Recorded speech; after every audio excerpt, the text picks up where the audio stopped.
You must admit, no matter how you feel about what's going on in today's gaming industry, we all had to know that these massive cancellations and layoffs were eventually going to happen.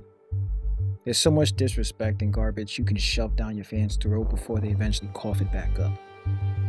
From Ubisoft telling us to get used to not owning our games, then the Crew 1 pretty much getting taken out of our library shortly after, to BioWare trying to shoehorn in modern life lessons on how to address people's feelings in the medieval fantasy game. And that's just putting it lightly. No matter if you enjoy these games or not, I think we can all agree that many gamers, including me, do not like to be told how to enjoy their media and what type of person they are if they don't. Just like the human body, most people can tell when something is off from consuming too much junk food or having the same sandwich every day and being told that it's better than the previous sandwich, when in reality it's just the same sandwich, not lesser, with the higher price tag. I think you get my point. We are at a point where we're witnessing a dramatic shift in the industry due to the surge of popularity in Eastern developed games and a huge decline in Western developed games. I myself love a good Western RPG as much as the next person. Hell, my favorite game of all time is still Witcher 3. Granted, it's not a Western developer, but it's close enough. Followed by the Mass Effect trilogy and KOTOR. But I'd be lying to you if I said Stellar Blade, Wukong, and Lies of P didn't take most of my time up last year. Hell, don't even get me started on Elden Ring. 3 years later, still can't stop thinking about Limgrave. And trust me when I say there's no such thing as too much Elden Ring. I think it's fair to say most gamers were starving for straightforward single-player action story games that are just simply fun. Period. So we start off as a naked bald man, and he looks like he is waking up from a Saturday night, and he doesn't look like he needs to be up right now. He probably needs to go back to sleep. He looks like he's still hungover. No, he looks like he's still drunk. He's not even at the next queue yet. I think that word fun has been lost on the industry for a while now.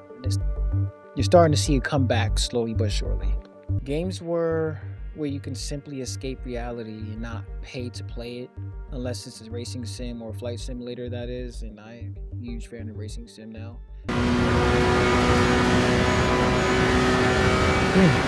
Holy shit.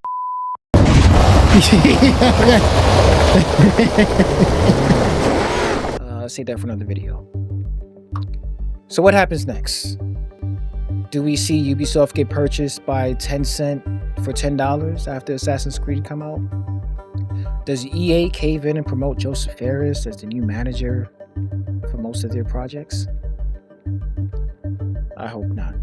Leave that glorious man alone, please. Just leave him. He's doing great work right now by himself. Well, with his team. Oscars, you know? Oscars! I'll tell you! At least we have a stacked full year of potential great releases, besides GTA 6. I'm looking forward to Lost Soul Aside, after nearly a decade. Metal Gear Solid 3 Delta, another one of my favorite franchises of all time. Dune: The Dark Ages, Death Stranding 2, Split Fiction, which recently released the other day, and I'm really enjoying that game right now. Trails in the Sky remake, Ninja Gaiden 4, About Time, and Stellar Blade again. You know. But now on PC, the way it's meant to be played, alongside the modding community, because, you know, it's Stellar Blade. I promise you it's going to be an exponential growth of one-handed gamers playing that one, and that's by choice. Jokes aside, that's actually not too much of a joke. I'm pretty sure that there's more I left out, but that's already enough for me to fill out the rest of the year.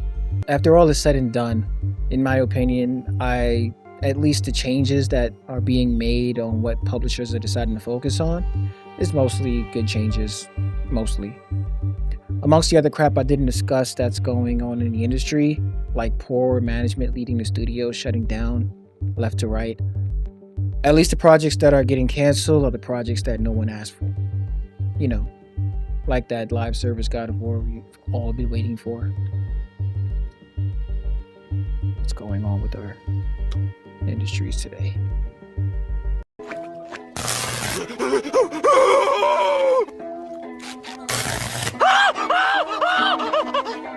What are you simpletons doing? So with that being said, let's keep voting with our wallet.